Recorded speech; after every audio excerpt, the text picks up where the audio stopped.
শিলিগুড়িতে উদ্ধার সদ্যজাত কন্যা সন্তান। আরও একবার জানিয়ে রাখবো, সদ্যজাত কন্যা সন্তান উদ্ধার শিলিগুড়িতে। শিলিগুড়ির প্রধাননগর থানার মালাগড়ি হনুমান মন্দিরের কাছে ওই সদ্যজাত কন্যা সন্তানটিকে উদ্ধার করলো প্রধাননগর থানার পুলিশ। একদিনের ওই কন্যা সন্তানটিকে নিয়ে ঘুরছিল এক ভবঘুরে। সদ্যজাত কন্যা সন্তানকে কাপড়ে জড়িয়ে ব্যাগে করে রাস্তায় ফেলে দিল কে, তা নিয়েই উঠছে প্রশ্ন। শুক্রবার দুপুরে স্থানীয় বাসিন্দাদের কাছে প্রধাননগর থানার পুলিশ খবর পান একটি কন্যা সন্তানকে নিয়ে এক ভবঘুরে ঘুরে বেড়াচ্ছে। খবর পেয়ে ঘটনাস্থলে ছুটে যায় শিলিগুড়ির প্রধাননগর থানার পুলিশ স্থানীয়দের সহযোগিতায় ওই সদ্যজাত কন্যা সন্তানকে উদ্ধার করে শিলিগুড়ি জেলা হাসপাতালে নিয়ে যায়। শিলিগুড়ি জেলা হাসপাতালের চিকিৎসকরা জানান, কন্যা সন্তানটির মাথায় জল জমে রয়েছে, তার উন্নত চিকিৎসার প্রয়োজন, আর সেই কারণে এই শিশুটিকে উত্তরবঙ্গ মেডিকেল কলেজ ও হাসপাতালে স্থানান্তরিত করা হয়। তড়িঘড়ি শিশু কন্যাটিকে অ্যাম্বুলেন্সে পাঠানো হয় মেডিকেল কলেজ হাসপাতালে। প্রধাননগর থানার পুলিশও রওনা দেয় মেডিকেল কলেজ হাসপাতালে। জানা গিয়েছে, শুক্রবার সকালে মাল্লাগুড়ির হনুমান মন্দিরের পেছনে এক মানসিক ভারসাম্যহীন ব্যক্তিকে ব্যাগে ওই কন্যা সন্তানকে নিয়ে ঘুরতে দেখেন স্থানীয়রা। এরপরই খবর দেওয়া হয় পুলিশকে। প্রধাননগর থানার পুলিশ ওই ভবঘুরেকে আটক করেছে। কোথা থেকে ওই ভবঘুরের শিশুটিকে পেল তা খতিয়ে দেখা হচ্ছে। পাশাপাশি ঘটনার তদন্ত শুরু করেছে প্রধাননগর থানার পুলিশ। এখান থেকে নর্থ বেঙ্গল মেডিকেল কলেজে পাঠানো হয়েছে। বাচ্চা পরিস্থিতি কেমন আছে এখন? সুস্থ আছে কি? মোটামুটি অক্সিজেন চলছে সেতে, আর মাথার মধ্যে জল জমছে বাচ্চাটা, যেটা স্যার বললো যত তাড়াতাড়ি নিয়ে যাওয়া উন্নত চিকিৎসা প্রয়োজন। হ্যাঁ, ওখানে একটা সার্জারির কথা বললো স্যার, তো দেখা যাক যত তাড়াতাড়ি সার্জারি করা হবে।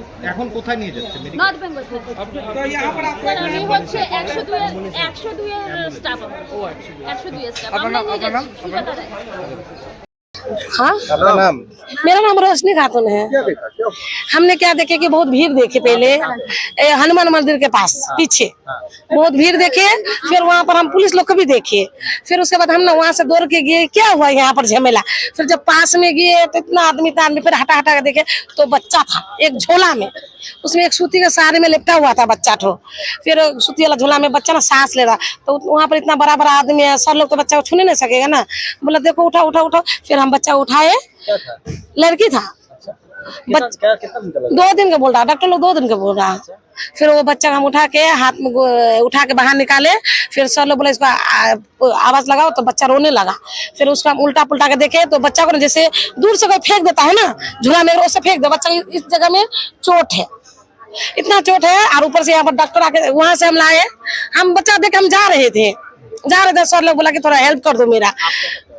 हम काम करते हैं, क्या काम कर रहा है? ढलाई जोगाड़ी का काम करती हूँ वहाँ पर। तो फिर सर बोला हेल्प कर दो, तो हमने हेल्प करने आए। लड़की था बोल के फिर दिया, क्या लगा? अब हमको तो नहीं पता सर किसका बच्चा है। अब क्या लेना चाहेंगे? सर मेरा खुद 3 लड़की है और वो बच्चा बहुत एकदम कोमल बच्चा है ना। जो जिसका बच्चा है वो जो उसका माँ फेंक दिया, वो क्या बोलेंगे इस तरह का माँ? हम तो उस तरह माँ को अगर इसका जान जाइएगा तो उसको सीधा फांसी में लटका दीजिएगा, क्योंकि वो मासूम बच्चा है ना, उसको क्या कसूर है? कसूर तो आप में हम में है। उसको उसका पता कीजिए आप लोग मीडिया वाला, अगर आप लोग होकर उसको फांसी में डाल दीजिए। ये माहौल खराब कर रहा है ना, बस इतने है मेरा पास। और क्या हम एक अभी हॉस्पिटल में है, वो हॉस्पिटल में उसको लेने नहीं मांग रहा, तो वो सब लोग वो आदमी लेके आया था। हम मल्लागुड़ी में देखे, हम देखने आए। আমি এমও এসএনসিও নাম? Doctor S Mondal. আচ্ছা, বাচ্চাটার পরিস্থিতি যেমন দেখলেন? বাচ্চাটার পরিস্থিতি এখন অক্সিজেন দিয়ে স্বাভাবিকই, অক্সিজেন স্যাচুরেশন 95% আছে, কিন্তু বাচ্চাটা জন্মের আগে থেকেই মায়ের পেট থেকেই মাথার মধ্যে জল জমা, মাথা অনেক বড়। এটা একটা কনজেনিটাল অ্যাবনর্মালিটি। এটা যদি পেডিয়াট্রিক সার্জারি ডিপার্টমেন্ট কিছু করতে পারে ওরা করবে। আপনারা মেডিকেল কলেজে গিয়ে একবার কথা বলবেন। কতদিন বয়স মনে হচ্ছে? এটা ডে 1ই। বাচ্চাটা কি শারীরিকভাবে সুস্থ রয়েছে? না, অসুস্থই, কনজিটাল ম্যালফরমেশন হয়েছে, মানে মায়ের পেটে হাইড্রোকেফালাস, একদম মাথার মধ্যে জল জমা আছে, মাথা অনেক বড়। সার্জারি করা সম্ভব, কিন্তু সেটা পেডিয়াট্রিক সার্জন বেশি ভালো বলতে পারবে। মানে সঠিক সময় চিকিৎসা পেলে বাঁচানো যাবে। অবশ্যই, সেই জন্যই ওনার স্যার নিজে দায়িত্ব নিয়ে যাচ্ছেন বাচ্চাকে পেডিয়াট্রিক সার্জারি ডিপার্টমেন্টের আন্ডারে ভর্তি করার জন্য। Thank you. জন্ম থেকে